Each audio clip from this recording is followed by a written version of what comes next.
And me first movie ఇప్పుడు అంటే లెక్కల ప్రకారం అయితే ఆడుతూ పాడుతూ అవునండి. యాక్చువల్గా ఫస్ట్ మూవీ మధ్యలో ఆగిపోయింది, ఇండస్ట్రీలో సెంటిమెంట్ ఉంటుంది, సరే శ్రీకాంత్ గారు మిమ్మల్ని నమ్మారు, ఓకే. బట్ మీకు ఒక ఛాయిస్ ఉంటుంది కదా, ఫస్ట్ మూవీ ఆగిపోయింది, రెండో సినిమా ఇది మీ కథ కాదు, లేదా సొన్న ముందు మీరు రాసుకున్న కథో రాపిచ్చిన కథో కూడా కాదు, కాదు. ఇది రీమేక్, ఇది కూడా రిస్కే కదా, దీనికి ఎందుకు ఒప్పుకోవాల్సి వచ్చింది, ఒప్పుకోవాల్సి వచ్చిందా, ఒప్పుకున్నారా? అంటే నిజం చెప్పాలంటే ఒప్పుకోవాల్సి వచ్చినట్టే చెప్పాలండి. ఎందుకంటే నేను ఫస్ట్ ఒక మంచి కమర్షియల్ సినిమా చేయాలి అనేది ఉండేది నాకు. కామెడీ అంటే నాకు చాలా ఇష్టము. బట్ మంచి కమర్షియల్ సినిమా చేయాలి అన్నట్టుగానే నేను రాసుకోవడం కానీ అవన్నీ ఆ పద్ధతిలోనే ఉండేవి. సరే ఈ పిక్చరు నాకు వచ్చింది. ఎలా అంటే అది కూడా ఆ టైంలో జయకృష్ణ గారు శ్రీహరి సినిమా నేను చేసిన విధానం అవన్నీ తెలుసుకొని, అంతే కదా, తెలుసుకొని నాకు ఆ పిక్చర్ వచ్చింది. నిజం చెప్పాలంటే అసలు వాళ్ళని చాలా గొప్పగా అనుకోవాలి నేను. ఒక సినిమా ఆగిపోయిన తర్వాత ఒక కొత్త డైరెక్టర్కి వాళ్ళు రిస్క్ చేసి, హీరో శ్రీకాంత్ కానీ ప్రొడ్యూసర్ గారు సివి రెడ్డి గారు కానీ ఒక రిస్క్ చేసి ఇస్తున్నట్టే నాకు. అది ఇంకా ఎక్కువ గొప్ప విషయం అని నాకు అనిపిస్తుంది. వాళ్ళు సినిమా చూసినప్పుడు నిజానికి నాకు ఆ సినిమా చూసినప్పుడు నాకు 100% నాకు నచ్చలేదండి. కొన్ని పోర్షన్స్ బాగున్నాయి, కామెడీ కొంత బాగుంది, కానీ నాకు మళ్ళీ కొంచెం డిసప్పాయింట్ అయ్యా. ఈ సినిమా చేసి ఇప్పుడు ఈ సినిమాతో ఫస్ట్ పిక్చర్గా మనం బయటకు వెళ్ళి ఏం చేయగలను అని చెప్పి, నేను బడ్జెట్ కూడా బాగా తక్కువ, ఇవన్నిటితో నేను ఏం చేయగలను అని చెప్పి అనుకుంటూ ఉన్నాను. చేస్తానని చెప్పాను కానీ లోపల మాత్రం కొంచెం బాగా సంశయంగానే ఉండేది. ఇప్పుడు మా నాన్నగారు ఒకటి చెప్పారు, ఓకే అన్నీ వడ్డించిన విస్తరలాగా అందరికీ రాదు, ఆల్రెడీ ఒక పిక్చరు ఆగిపోయింది. అసలు నిన్ను సినిమా చేయమని వాళ్ళు అడగడమే గొప్ప, నువ్వు వెళ్ళి అడగట్లేదు, వాళ్ళు నిన్ను సినిమా చేయమని అడగడమే గొప్ప. నువ్వే చెప్పేవాడివి కదా మీ గురువుగారి గురించి, అంతా ఏ ఉన్నా లేకపోయినా ఆయన చేస్తారు అని చెప్పి నువ్వే చాలాసార్లు చెప్పావు కదా, నువ్వెందుకు చేయకూడదు అలాగా, నువ్వేం అడగాలి వాళ్ళని, నీకేంటి అంటే 100% అది యాస్టీజ్ సినిమా చేస్తే ఇక్కడ ఆడదు అని కదా నువ్వు అనేది. నువ్వు అది కన్విన్స్ చేయి వాళ్ళని, ఇదిగోండి నాకు స్క్రిప్ట్ ఫ్రీడమ్ కావాలి, ఇది చేస్తాను, నేను అనుకున్నట్టు చేస్తాను, మార్పులు చేర్పులు చేస్తాను అని నువ్వు కన్విన్స్ చేయి. అసలు కన్విన్స్ చేస్తే వాళ్ళు కన్విన్స్ అవ్వకపోతే కదా నువ్వు బాధపడాలి.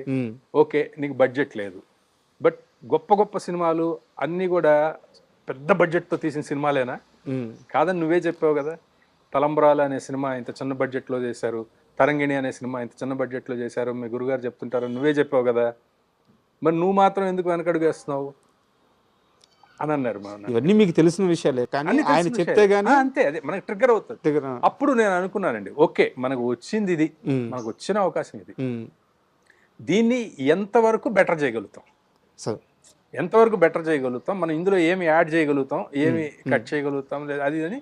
అప్పుడు నేను నాకు స్క్రిప్ట్ ఫ్రీడమ్ కావాలి సార్, అంటే అది రీమేక్ కాబట్టి యాస్టీజ్గా అలాగే తీయమని అడగకుండా, నేను డెఫినెట్గా నా లైఫ్ కోసమైనా నేను చేస్తాను కదా, బాగా చేస్తాను, నేను బెటర్మెంట్స్ చేస్తాను సార్, దీనికి సంబంధించిన కొన్ని నేను అనుకున్నాను అని అంటే వాళ్ళు ఫ్రీడమ్ ఇచ్చారు. ఓకే, అప్పుడు నేను చేశాను. బడ్జెట్ అనేది పెద్ద బడ్జెట్ లేదు, కానీ నాకున్నది ఏంటి అందులో స్ట్రెంగ్త్ ఏంటంటే ఆర్టిస్టులు ఉన్నారు నాకు, ధర్మ సుబ్రహ్మణ్యం గారు, సునీల్, అందరూ ఉన్నారు. నేను స్క్రిప్ట్లో ఇంకేం చేయగలను, ఇంకా కొత్తగా కామెడీ ఎలా క్రియేట్ చేయగలము, లేకపోతే ఒక మంచి పంచ్ అలాగా మనం కొత్తగా ఎలా క్రియేట్ చేయగలము, రోజు ఇదే ఆలోచించేవాడిని అండి. షూటింగ్కి వెళ్ళే ముందు వరకు కూడా ఇక్కడేమైనా పని చేయగలమా, లేకపోతే ఇంకేమైనా ఏదైనా చేయగలమా అని ఆలోచించేవాడిని. అలాగా సినిమా తర్వాత అది హిట్ అయిందండి. నాకు ఆ సినిమాలో బాగా అద్భుతంగా అనిపించేది అంటే, సినిమా అంతా బాగుంటుంది, సూపర్ హిట్, బాగా నవ్వుకోవచ్చు, అంతా ఓకే. నాకు బాగా నచ్చింది ఏంటంటే సునీల్ గారి క్యారెక్టర్. అంటే 2001 నువ్వు నాకు నచ్చావనుకుంటాను. సునీల్కి కమెడియన్గా పేరు వస్తున్న రోజులు అవి, ఇంకా స్టార్ అవ్వలేదు. బట్ మీ సినిమాలో సునీల్ మేనరిజమ్స్ ఉంటాయి కదా, ఆ సౌండింగ్స్ కానీ, ఆ బాడీ తిప్పడం కానీ, ఆడుతూ పాడుతూ దగ్గర నుంచి బాగా హైలైట్ అయింది, అక్కడ బాగా రిజిస్టర్ అయింది. అది సునీల్ బాడీలో ఇన్బిల్ట్గా ఉందా, లేకుంటే మీరు అడిగి చేపించుకున్నదా? తర్వాత అవన్నీ ఆయన కెరీర్ అంతా కొనసాగినాయి. లేదండి, అందులో తన కంట్రిబ్యూషనే ఉమ్, అంత తను చేసిందంతా. నాకు ఇలా కావాలని చెప్పేవాడిని తప్ప, ఉమ్, నేను నాకేం సీన్ చెప్పేవాడిని, సీన్ నాకు ఇలా కావాలని చెప్పేవాడిని. ఉమ్, ఆ ఆ చిన్న ఆ స్లాప్ స్టిక్, ఆ యాక్టింగ్ అంతా తందే. తందే. ఉమ్. ఆ, అప్పుడు అది ఫుల్ లెంగ్త్ రోల్ అండి ఆ పిక్చర్. అవును, అవును, హీరో ఫస్ట్ ఒక డ్యూయట్ లో తప్ప అవును. ప్రతి సీన్ లోనూ హీరోతో పాటు తనే ఉంటాడు. ఉమ్, ఇంకా చెప్పాలంటే హీరోతో కొంచెం ఎక్కువగా తనకే ఉంటారు అవును. ఆ సినిమాలో. ఎందుకు సునీల్ని ఎందుకు తీసుకున్నారు? అది యాక్చువల్గా ఫస్ట్ చెప్పాలంటే ఇంకొక ఆర్టిస్ట్ అండి, ఎవరు?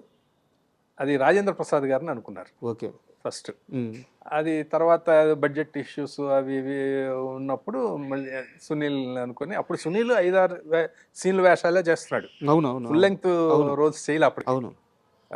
అప్పుడు 5-6 సీన్లలో బాగా చేసిన వ్యక్తి 500 సీన్లు అయినా బాగా చేస్తాడు, ఉమ్, సింపుల్. ఉమ్, ఉమ్, అది ఇప్పుడు నెక్స్ట్ యూత్కి బాగా కనెక్ట్ అయిపోతాడు, ఉమ్, ఇప్పుడు ఫ్రెష్గా వస్తున్నాడు కాబట్టి అని చెప్పి అనుకుని పెట్టింది. నిజంగానే అతను చాలా ప్లస్ అయ్యాడు సినిమాకి, అవును, ఖచ్చితంగా. చాలా ప్లస్. అందుకని మీకు చూడండి, ఏ పోస్టర్లో అయినా సరే హీరోతో పాటు అతను కూడా ఉంటాడు. ఉమ్, ఉమ్, ఉమ్.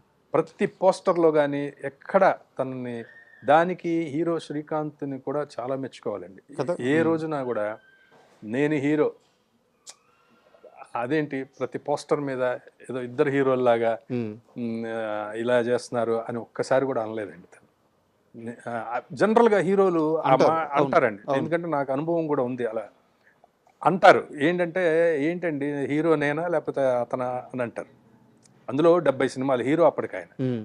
మ్, ఆయనకు అర్థమైపోద్ది కదా ఎవరితో ఎన్ని షాట్లు తీస్తున్నారు, sure, అది వేరు, సినిమాలో పక్కన పెట్టండి. పోస్టర్లు అయినా. వాల్ పోస్టర్ మీద మీకు ఇద్దరి వేస్తామంటే అతను ఎంత గొప్పగా, అయ్యో ఏం పర్లేదు భయ్యా అని చెప్పాడు, ఉమ్, డిజైన్లు ఇలా చేయిస్తున్నాను.